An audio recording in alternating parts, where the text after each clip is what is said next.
Welcome to the next part of these podcasts. I'm John Moffatt from the Heathrop Institute at the London Jesuit Centre. One of the most useful tools for studying the New Testament is the Synopsis of the Four Gospels, edited by Kurt Aland, which sets passages from the four Gospels side by side, where their theme or content seems to be in a clear relationship. This way of arranging the Gospels is particularly useful because it allows us to compare closely subtle differences in language and content where the authors handled the same material. It also lets us see the different arrangements of material in the architecture of the individual Gospels. This is especially helpful in the case of the Gospels of Matthew, Mark and Luke, which have a very similar structure and often share very similar content, but within that show a lot of variation, some of it very subtle. This marks them off from John's Gospel, which has less material in common with the others, and which structures the story, the drama, in a very different way to the other three. The similarities between Matthew, Mark and Luke struck ancient Christian commentators forcefully. Augustine, for instance, assumed that Matthew had been written first, and that Mark and Luke had adapted Matthew's material. Mark by leaving a lot of the teaching out, Luke by adding in teaching from other sources. By the time of Augustine, Matthew's Gospel had a special status because it contained so much of Jesus' teaching. Matthew's Gospel includes the Sermon on the Mount, for instance, which is similar to but longer than Luke's parallel Sermon on the Plain. Added to this, there was a tradition that the Gospel had been written in Hebrew by Matthew the tax collector and apostle, and later translated into Greek. Similar traditions suggested that Mark's Gospel was written by someone who had been a sort of secretary to Peter, while Luke's Gospel was written by a companion of Paul. Perhaps because of this, Matthew's Gospel, with an apostle as author, was believed to be more first-hand than the others. But there was also its status as a rich source of fundamental teaching for the ancient Christian communities. In any case, when the mainstream Christian communities of the 2nd and 3rd centuries fixed on our four Gospels as the authentic ones, Matthew ended being placed first in the list of the officially recognized Gospels. There are some modern commentators, Catholic and non-Catholic, who go with Augustine's judgment. They suppose that Matthew came first and that Mark and Luke adapted his Gospel. However, for most modern scholars, it makes more sense to suppose that Mark's Gospel came first and that Matthew and Luke reworked it, or an early version of it, occasionally drawing on material from another, now lost, common source. That common source is known affectionately as Q, which is simply from the first letter of Quelle, the German word for source. I personally find something like this way of looking at things the most helpful. It makes sense of the fact that, while Mark's Gospel is in a rather rough, almost dialect Greek, Matthew's and Luke's, in different ways, are written in much better quality Greek. Mark's Gospel doesn't seem to know about the sack of Jerusalem in 70 AD, but the other two do. This suggests Luke and Matthew are written later than Mark.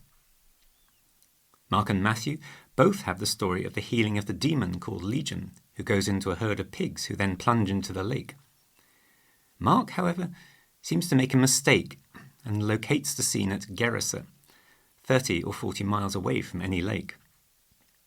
Matthew seems to correct this, locating it at Gadara, which is much closer. What for my mind is most compelling, though, is that Mark's Gospel, on its own, has a taut and compelling dramatic structure. Matthew and Luke both build on the same structure, but import into it large amounts of teaching material and parables. This is clearly very helpful for Christian communities, reading sections of the Gospel week by week and getting a sense of how the Lord is asking them to live. But it is less good for the sense of dramatic drive in the underlying narrative of the journey from Galilee to Jerusalem that shapes Mark's Gospel. We won't have time in these podcasts to go into the myriad subtle similarities and differences between these Gospels, but it is useful to share some of the sorts of conclusion that scholars have drawn. First and foremost comes the idea that the Gospel writers are never just writing for themselves, but they are writing for specific communities facing specific challenges. It follows that by paying attention to the different ways each author reports an incident or embeds a saying, and their choices of what to include and what to leave out, we can make an intelligent guess at what some of the needs of that community might have been, and get a feel for what the author might have wanted them to hear. Notice how that means that each Gospel effectively offers a different lens through which to watch the Jesus story unfold. We, the readers in our time, can be helped to understand each different version of the story by reflecting on what it might have meant to those for whom that version was likely written. Let us always remember to be careful, though. This is a delicate art, and can at times feel a bit like trying to pull yourself up by your own bootstraps. It is a process of intelligent exploration, not algebraic reasoning.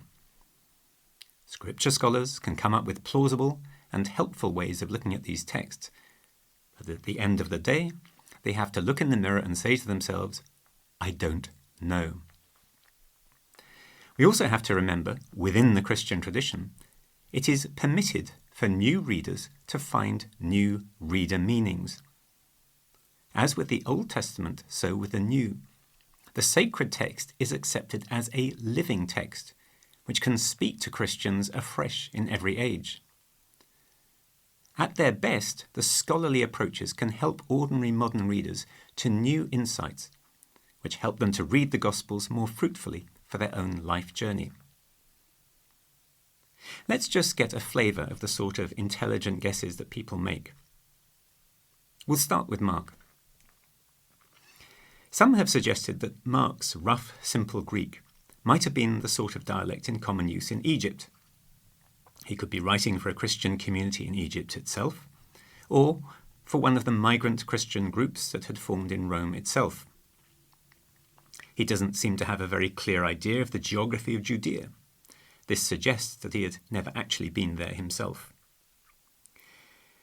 Very early in the Gospel, he sets up an antagonism between Jesus and the experts in the law over the Sabbath. He includes fierce criticism of Jewish ritual practices. All these things appear in Matthew and Luke as well, but there they are balanced by much more positive appreciations of the place of Jesus' ministry within the tradition of the law of Moses. This suggests that his Gospel reflects some of the community tensions that surface in Paul's letters, between Christians who believe they have to follow Jewish practice and non-Jewish Christians who believe it is enough to have accepted Christ crucified and to live the sort of minimalist form of Torah sketched in the Acts of the Apostles. Another contrasting feature is that the apostles, including Peter, often seem to appear in a rather bad light in Mark, whether it's quarrels over status or failure to understand what's going on and read the signs that they have been given correctly. Now, all four Gospels do report Peter's failure to acknowledge Christ after his arrest. Luke and Matthew also report quarrels among the apostles over status, and they preserve the theme that the apostles are having to learn new lessons on the road. But Luke and Matthew seem to make less of this, and in some cases seem to soften the harshness of some of Jesus' criticism of his followers. Let's look at an example. Matthew, like Mark, reports the dramatic moment where Jesus starts talking about suffering and death. Instantly, Peter tries to remonstrate with him, and Jesus tells him, "Get behind me, Satan." As we compare the two accounts, we notice that Mark is blunter. Matthew adds more of a conversation. "No way will this happen to you." In Mark, Jesus turns on Peter and speaks, reproaching him. In Matthew, he turns to Peter and says to him, "Get behind me, Satan," adding an explanation. "You're putting an obstacle in my path." The context makes a difference too. You will remember that at the centre point of Mark's Gospel, Jesus asks his disciples who they say he is, and Peter says simply, "You are the Messiah." Jesus orders them to tell no one and immediately starts talking about suffering and death, which leads to the argument with Peter. The point seems clear. Peter has only half understood what it means to be a Messiah. Contrast Matthew's version of the same incident. Here, Peter sees more.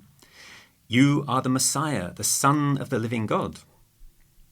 Jesus responds by blessing Peter, using words which give him his new name and confirm him as leader of the apostles. "Happy are you, Simon, son of John. For it was not flesh and blood that revealed this to you, but my Father in heaven. And I say to you that you are Peter, and on this rock I shall build my church," and so on. The fact that Peter then fails to understand that Jesus must suffer and die cannot diminish the promise of a leadership role in the post-resurrection community that Jesus has already made. It seems that affirming Peter's status is important for Matthew in a way that it isn't for Mark. Luke seems to share a similar concern to Matthew's, not to show Peter in too bad a light, but his strategy is the other way round. He keeps the simple form of Peter's acknowledgement as found in Mark, "You are the Christ." Again, immediately after this, Jesus starts talking about his passion and death. But at this point, Luke simply leaves out the story of Peter reproaching Jesus. So what sort of explanations are available to make sense of this? We have Mark really emphasising that Peter has only half understood the truth, and that the disciples generally are being slow to catch on. Matthew and Luke, however, don't want to put the apostles in a bad light, and Matthew goes out of his way to affirm Peter's status. Let's look at 3 possible reasons for Mark's emphasis. Here's a first explanation. According to some traditions, Mark had Peter as a source, so the report may simply reflect Peter's humility. He refuses to gloss over the failings of the disciples during the ministry of Jesus. The important thing, after all, is not that they occasionally failed, but that in spite of their failure, they could be forgiven. Then there's a second. This is more of a scripture scholar type of argument. We know from Paul's writings, particularly his angry letter to the Galatians and the Acts of the Apostles, that there were early tensions in Christian communities between those who thought they had to follow the Jewish Torah in order to be Christians, and those who followed Paul in saying it was enough to follow Christ and to avoid joining in with pagan religious practices. In Paul's own letter to the Galatians, we get a sense of a barely resolved conflict over community practices between Peter, James, and John, who exercised a leadership role amongst the Jewish Christians, and Paul with his mission to non-Jews. Incidentally, Luke gives a diplomatic account of the resolution in his Acts of the Apostles, and Paul's letter to the Romans strives to build back bridges. But clearly, in the minds of some Christians, the 3 apostles had more authority than Paul because they had followed Jesus during the period of his ministry. Paul's counterclaim is that what makes him an apostle is his life-changing vision of the risen Christ. The other apostles may have accompanied Jesus during his time on earth, but that gives them no extra authority. The core task of an apostle is to testify to the death and resurrection of Jesus. So let's take that back to our gospel. Mark may be writing as a Pauline Gentile Christian. For him, the revelation of Jesus as Messiah is only complete with his death and resurrection. When the women find the empty tomb and hear the angel's message, the other disciples are hardly mentioned. Their revelation of the resurrection is yet to come. Is Mark perhaps making the point that, as for St. Paul, the apostles' true authority comes from the vision of the crucified and risen Christ? There is a third possibility. Our text overall provides an invitation to discipleship and a model for it. Christians are going through challenging times, tempted to abandon the faith because of persecution. The Gospel affirms that the journey of discipleship is often bewildering. It includes personal joy alongside sorrow and fear. There are moments of personal success and failure in mission. Some will have to follow Christ to the bitter end, trusting that the resurrection, which they do not yet see, is real. For a privileged few, strength is given by glimpses of the new life seen in a moment of transfiguration, halfway on their journey to Jerusalem. Perhaps the way the disciples are presented in the Gospel reflects lived experiences within Mark's community. But let's now lay aside the question of why Mark presents an unflattering portrait of the disciples and ask why Matthew and Luke may have wanted to make it less so. You might remember from earlier, there are reasons for thinking that Matthew's and Luke's Gospels are written after the sack of Jerusalem in 70 AD, whereas Mark's seem to have been written before. Up until that moment, Judaism had taken many different forms. In the context of such competing versions of Judaism, Christianity, or at least the Jewish form of it, would not have appeared fundamentally alien, even if it did upset some religious groups. The sharp confrontations between Jesus and his adversaries in the Gospels represent family quarrels. However, after the destruction of the temple, the surviving religious leadership, in which Pharisees played a leading role, consolidated what is now known as Rabbinic Judaism, with teaching centres in Babylon as well as in the Jewish territories under Roman rule. In this new context, relations between Christian and Jewish communities became more difficult, as expectations about Torah observance and Jewish identity began to change across the wider Jewish world. There are hints in the New Testament that during these years, Jewish Christians became personae non gratae in synagogues around the Roman world. So this may explain why Matthew and Luke, in very different ways, take pains to emphasise the Jewish roots of the new faith from the very beginning of their Gospels. And perhaps it also explains why they would want to give a more positive account of Peter and the other apostles. The apostles are, after all, the first Jewish Christian teachers. It would be self-defeating to present them in a bad light.